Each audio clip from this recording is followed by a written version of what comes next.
mark 150 years of Italian unification, renowned Italian musician Andrea Centazzo's multimedia concert, featuring a fusion of contemporary music, images, and video, hit Hanoi last Thursday.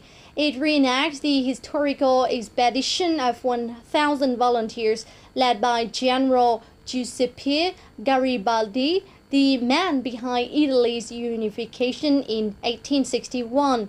So let's take a look at some of the concepts on display as we dedicate our weekly edition of On the Mic to talk with its creator, musician Andrea Centazzo. So let's take a stroll.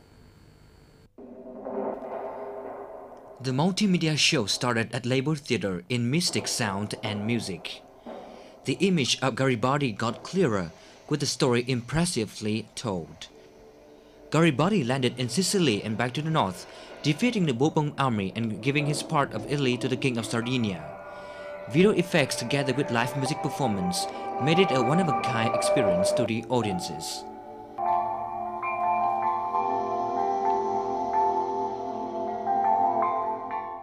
Hello, Andrea Centazzo. So can you tell me where it all started for you to put on this show? When the Italian government asked me to do something about 150 years of the Italian unity, the obvious choice was Garibaldi. Garibaldi was a very legendary figure and was one of the most popular figure of his own time and still very popular all over the world. So I decided to write a show and compose music inspired by Garibaldi. How did you depict the image of Garibaldi in your show? This is a multimedia concert. It's not a video with music. So music is always the main part of the show. And music in this case is a blend, the composition blending samples of the traditional choir music of his period, sounds of war, melodies, weird avant-garde sounds, in a construction that is linked to a video where I use most of the traditional iconography, like painting on Garibaldi, drawing, and all this kind of stuff, and mixing all those with some footage from movies, Italian movies on Garibaldi, that I, of course, edit and I've been working on. What's so special in the music you used in this show?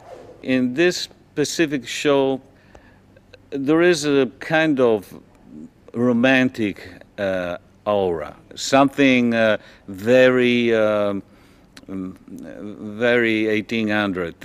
Like I used a lot of sample of Italian operas, for instance. So there is a lot of melody, a lot of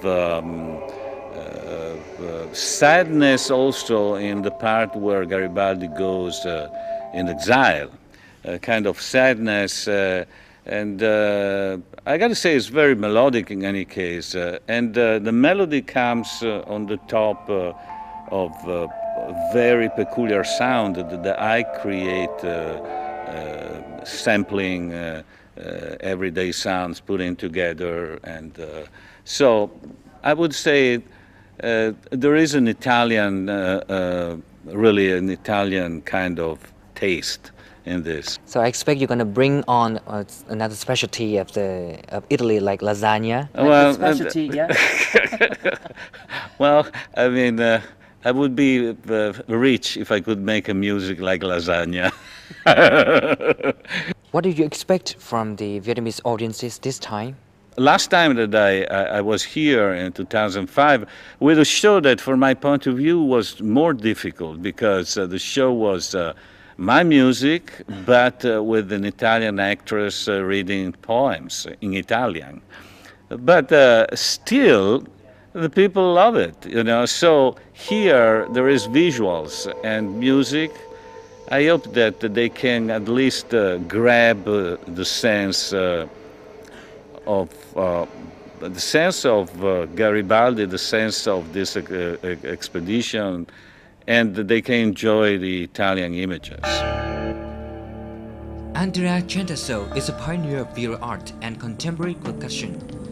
He has long been dedicated to the creation of multimedia shows in which he merges his music based on traditional percussion instruments with new digital media and videos running, which he is able to process and assemble into unique video art.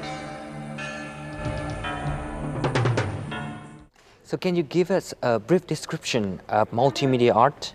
Multimedia basically is when an artist shows every kind of different aspect of performing and of communicating. So music, spoken word, images, that's the multimedia. That become multimedia when you do live. It's not something that you do on video. So I guess that's the difference between multimedia art and mixed media and as well as the movie making? Yeah, exactly. You are correct. That is the difference, basically. When you are live on stage and you control 3 different sources at the same time, you do something multi. Instead, when you go in the studio, you just put things together, and that's the mixed media. So what made you decide to switch on multimedia art after all those years of composing and performing your music? At the beginning, in 1984, that has been kind of funny. I was interested to compose soundtracks. So I went to Rome. At that time I was living in Bologna, Italy. I went to Rome trying to break into the movie industry, and I didn't find a way. You know, it's very difficult. It's like a rubber wall. You know, you go boing and you are rejected. You know. So I said, hey, you know what? I will do the movie myself, and I will put my music. And I did the first show called Tiare, and surprisingly, I started to win all festivals around the world, you know. Around 2000, when with the computers and the technology was possible do this live, I decided to bring all together, and this has been the natural consequence, you know. So great characters of history has been a source of inspiration for you to create shows like this. So why is that? There is something in composing music that inspires you. Could be a little moment, could be a situation, it could be a character. You know, probably tonight you're going to say something, and tomorrow say, oh, wow, we can do a show about that. Maybe you will be inspired by some of the Vietnamese great characters like National Hero or somebody like that, right? Well, I'll tell you the truth. There is a composition where it's dedicated to Ho Chi Minh that I did years ago. With also, I sampled his voice. I sampled his voice from an old interview where he said, "Les Américains ne vaincront jamais, jamais, jamais." And that is when I was listening. This was documentary on television. I said, wow, what a kind of mantra is this, you know? And I wrote this piece of Ho Chi Minh. It's weird, but that's the way it works. So thank you very much and good luck in your future projects. Okay, thank you very much.